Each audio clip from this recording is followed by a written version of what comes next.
Hello friends, കോസ്മോസിലേക്ക് സ്വാഗതം. ഇത് round pocket, നിങ്ങൾക്ക് കാണാൻ സാധിക്കുന്നതാണ് റൗണ്ട് പോക്കറ്റ്. എങ്ങനെയാണ് റൗണ്ട് പോക്കറ്റ് ഈ ഷേപ്പ് റൗണ്ട് ഷേപ്പായിട്ട് എങ്ങനെ എടുക്കാം നമുക്ക്? അതുപോലെ തന്നെ ഈ പോക്കറ്റിന് ക്യാൻവാസ് വെച്ചിട്ടുണ്ട്. ഇതുപോലെ ഫ്ലാപ്പാണ്, ഫ്ലാപ്പ് വെച്ചിട്ട് അതുപോലെ പ്രസ് ബട്ടനാണ് വെച്ചിരിക്കുന്നത്. അതെങ്ങനെയാണ് തയ്ക്കാമെന്ന് ഉള്ള വീഡിയോ നമുക്ക് കാണിക്കാം. ഇത് കണ്ടാവും തോന്നുന്നു റൗണ്ട് ഷേപ്പ്. ഈ ഷേപ്പ് നമ്മൾ എങ്ങനെ എടുക്കാം തുണിയിൽ, അതിനുള്ള വീഡിയോ ആണ് നമുക്ക് കാണാം. വീഡിയോയിലേക്ക്. ഹലോ ഫ്രണ്ട്സ്, ഇതുപോലെ തന്നെ പോക്കറ്റിൻ്റെ ഫ്ലാപ്പ് എങ്ങനെ ഒട്ടിക്കുന്നത് നോക്കാം. അങ്ങനെ വെച്ചിട്ട് പേസ്റ്റ് ഭാഗം അടിഭാഗത്തേക്ക് ഇട്ട് വയ്ക്കണം. അതുപോലെ രണ്ടെണ്ണം ഒട്ടിക്കാനുണ്ട്. രണ്ട് സൈഡ് പോക്കറ്റാണ് ഇതിന്. അത് ഇതാ പേസ്റ്റ് ഭാഗം, ഷൈനിങ് ആയിട്ടുള്ള ഭാഗം അടിഭാഗത്തേക്ക് വരുന്ന പോലെ.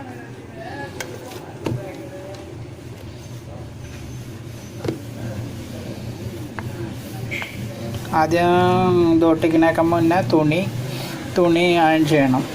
അപ്പോൾ തുണിയിൽ ചുളുക്കൊക്കെ ഉണ്ടെങ്കിൽ പോകും, അല്ലെങ്കിൽ ആ ചുളുക്ക് അങ്ങനെ നിൽക്കും. അയൺ ചെയ്തതിന് ശേഷം ഇത് വെക്കണം, ക്യാൻവാസ് അയൺ ചെയ്യണം. അത് അപ്പുറത്തെ സൈഡിൽ നമുക്ക് രണ്ട് സൈഡും പുറം ഭാഗത്തും ചെയ്ത് വെക്കാം. ഈ ക്യാൻവാസ് ഒട്ടിക്കുമ്പോൾ ശ്രദ്ധിക്കണം, ഉൾഭാഗത്താണ് എപ്പോഴും ക്യാൻവാസ് എപ്പോഴും ഉൾഭാഗത്താണ് ഒട്ടിക്കുക, പുറം ഭാഗത്ത് ഒട്ടിക്കാൻ പാടില്ല. ചീത്ത വശത്താണ് ഒട്ടിക്കുക. ക്യാൻവാസ് എപ്പോഴും ചീത്ത വശത്ത് ഒട്ടിക്കണം, പുറം ഭാഗത്ത് ഒട്ടിക്കരുത്.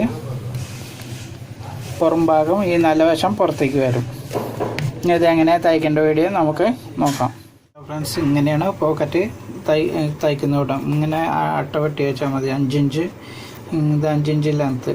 വീതി 4 ഇഞ്ചാണ് വെച്ചിരിക്കുന്നത്. ഇത് ചെറിയ പോക്കറ്റാണ്. 4 ഇഞ്ചും 5 ഇഞ്ചാണ് വീതി വെച്ചിരിക്കുന്നത്. ഇങ്ങനെ അട്ട വെച്ചതിന് ശേഷം ഇങ്ങനെ ഫുള്ളായിട്ട് അയൺ ചെയ്ത് കൊടുക്കുക. ചുറ്റുഭാഗത്തും അയൺ ചെയ്ത് കൊടുന്നാൽ അങ്ങനെ അതേ അളവിൽ അങ്ങനെ കറക്റ്റ് ചെയ്യും. ഞാൻ 5 ഇഞ്ച് മാർക്ക് ചെയ്ത് വെച്ചിട്ടുണ്ട്. കാരണം അതേ അളവ് വെച്ചിട്ട് ഈ സൈഡ് അതിങ്ങനെ മടക്കി അടിക്കണം. അടിച്ചതിന് ശേഷം ഈ 5 ഇഞ്ച് ലെവലിൽ നിങ്ങൾക്ക് അത്ര ആവശ്യമുള്ള വെച്ചാൽ അത്ര വയ്ക്കാം. ഞാൻ 5 ഇഞ്ചാണ് ഈ പവറിൻ്റെ സൈസ്, അത്ര വെച്ചിരിക്കുക. എന്നിട്ട് അയൺ ചെയ്ത് കഴിഞ്ഞിട്ടുണ്ടെങ്കിൽ കറക്റ്റായിട്ട് അതേ ഷേപ്പിൽ അങ്ങനെ നിൽക്കും. തിരിച്ച് കഴിഞ്ഞാൽ കണ്ടില്ലേ ഷേപ്പ് അതേ കറക്റ്റ് റൗണ്ട് ഷേപ്പിൽ അങ്ങനെ നിൽക്കും. ഈ അട്ട എടുത്തു കഴിഞ്ഞാലും എടുത്തു കഴിഞ്ഞാലും ആ ഷേപ്പ് അങ്ങനെ തന്നെ നിൽക്കും. ഉണ്ടോ? എടുത്തു കഴിഞ്ഞാലും ആ ഷേപ്പ് അങ്ങനെ തന്നെ നിൽക്കും. പിന്നെ നമ്മൾ സാധാരണ ഈ എക്സ്ട്രാ തുണികളൊക്കെ കട്ട് ചെയ്ത് കളയട്ടും. ഉള്ളിൽ 1/2 ഇഞ്ച് ഗ്യാപ്പ് ഇട്ടിട്ട് ഈ എക്സ്ട്രയിലൊക്കെ കറക്റ്റ് ഷേപ്പിൽ കട്ട് ചെയ്ത് കളയാം.